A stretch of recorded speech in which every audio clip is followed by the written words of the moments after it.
When Congressman Salud Carbajal, a former Marine himself, took the microphone during a tense Capitol Hill hearing, no one expected what came next. In just a few minutes, he unleashed one of the most blistering takedowns Washington has seen in years. His target? Secretary Erik Hegseth, a man accused of politicizing the military, dodging accountability, and bending the armed forces into the role of the president's personal police. Carbajal cut through the spin with a soldier's blunt honesty, hammering Hegseth with yes or no questions he couldn't escape. Protect federal ICE agents. Yes or no? Can you just say yes or no? This isn't Fox anymore. Just yes or no. They're there to protect federal agents and federal. Another BS answer. Under the SRUF, the use of force, are Marines allowed to fire warning shots? No. Now that's more like it. Isn't that easy? Well, I'm going to beat this drum because you refuse to take responsibility. Will you take responsibility for having made a mistake?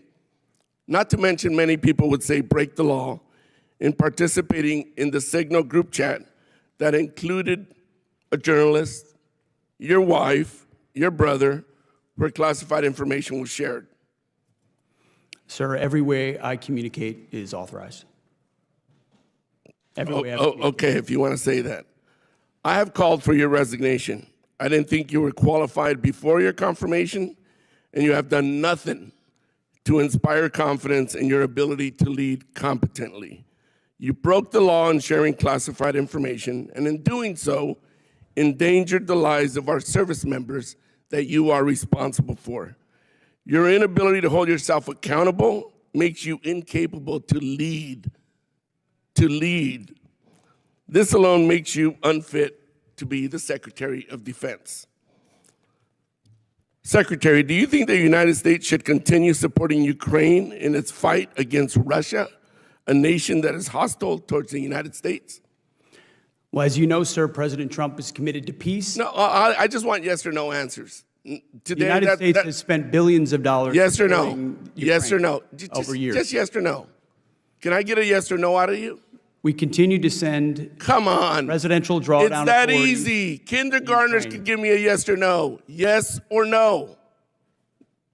Yes, we support peace in Ukraine. Come on. Is this really leadership? You're an embarrassment to the United States. If Russia invades NATO allies, are you going to recommend to the president that we fulfill our Article 5 obligations? Well, Russia has not invaded NATO allies. No.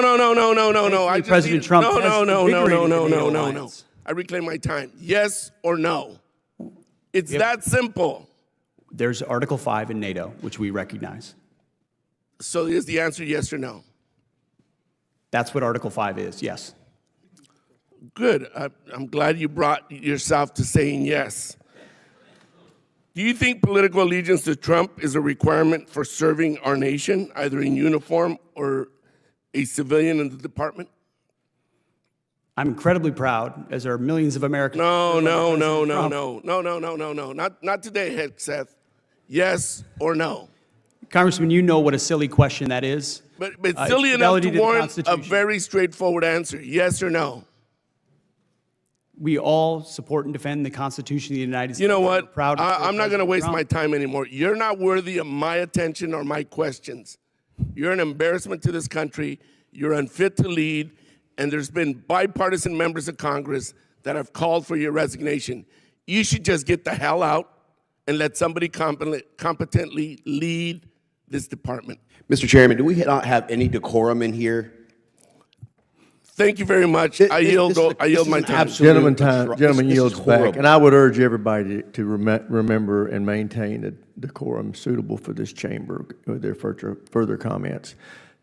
From the reckless deployment of Marines in Los Angeles to allegations of leaking classified information, from billions poured into Ukraine to America's credibility with NATO, Carbajal's interrogation pulled back the curtain on failures that reach far beyond one man. What followed wasn't just political theater, it was a demand for accountability at the highest level. Carbajal began by going straight for the issue of Marines and National Guard troops being deployed to Los Angeles. As a Marine veteran himself, he made it clear that this was not what they were trained for. "We are warfighters, not crowd control," he said with conviction, warning that the decision to use armed forces against civilians was reckless, unnecessary, and politically motivated. He reminded everyone that the deployment went against the wishes of both the governor and the mayor, which alone made it dangerous territory.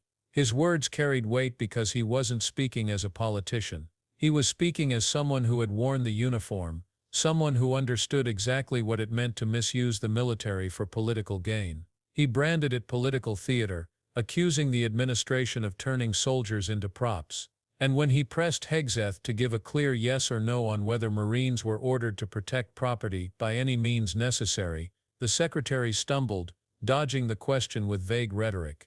Carbajal refused to let him escape and demanded simple answers. This moment set the tone for the rest of the hearing. No spin, no excuses, just blunt accountability. But the tension escalated when Carbajal shifted from troop deployment to personal accountability. He zeroed in on a serious allegation: Hegseth's participation in a private Signal group chat where classified information was reportedly shared. The group allegedly included his wife, his brother, and even a journalist. Carbajal asked if Hegseth would take responsibility for what many believed was a direct violation of the law. Hegseth brushed it off, insisting that every way I communicate is authorized. But Carbajal wasn't having it. He cut straight to the heart of the matter. Leadership without accountability is a liability, and when someone entrusted with protecting national security shares sensitive information recklessly, it endangers the very people sworn to serve. This wasn't about partisan politics. This was about life and death, about service members who rely on secure communication to stay alive in the field. Carbajal hammered the point that Hegseth's refusal to take responsibility represented a betrayal of trust, and that kind of carelessness simply cannot be tolerated at the top of the defense establishment. From there, the congressman pivoted to one of the most pressing global issues of the moment: Ukraine. Billions of American taxpayer dollars had already been poured into supporting Kiev's defense against Russian aggression, and Carbajal demanded clarity. He wanted to know yes or no if the United States was still spending those billions. Hegseth dodged with broad statements about peace and commitment, but Carbajal cut him off. He told him that even a kindergartner could answer a yes or no question more directly than the Secretary of Defense. The exchange wasn't just about numbers on a page, it was about honesty. Americans deserve straight answers about where their money is going, especially when it involves war and foreign policy. Hegseth's inability to give one showed the evasive instincts of officials who want credit for big policies without owning the costs. In that moment, Carbajal exposed the gap between political rhetoric and accountability to the people footing the bill. But perhaps the most critical test came when NATO was brought into the conversation. Carbajal asked the blunt question: if Russia invades a NATO ally, will the United States fulfill its Article 5 obligations? This isn't a theoretical point, it's the very foundation of the NATO alliance. An attack on one is an attack on all, and the credibility of that promise is what deters aggression in the first place.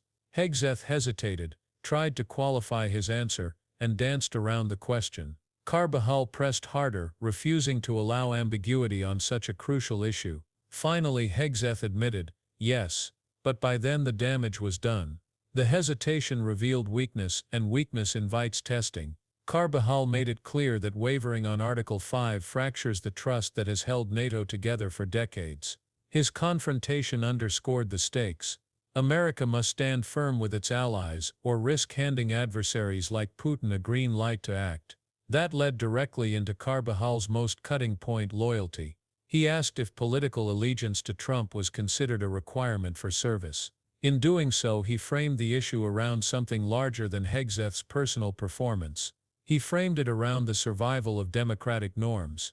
America's military and public servants swear an oath to the Constitution, not to any single man. Suggesting otherwise is toxic, dangerous, and un-American. Hegseth tried to deflect with patriotic platitudes, but Carbajal had lost all patience. He told him flat out, "You're not worthy of my attention, you're an embarrassment to this country, you're unfit to lead." His words weren't just frustration, they were a line in the sand.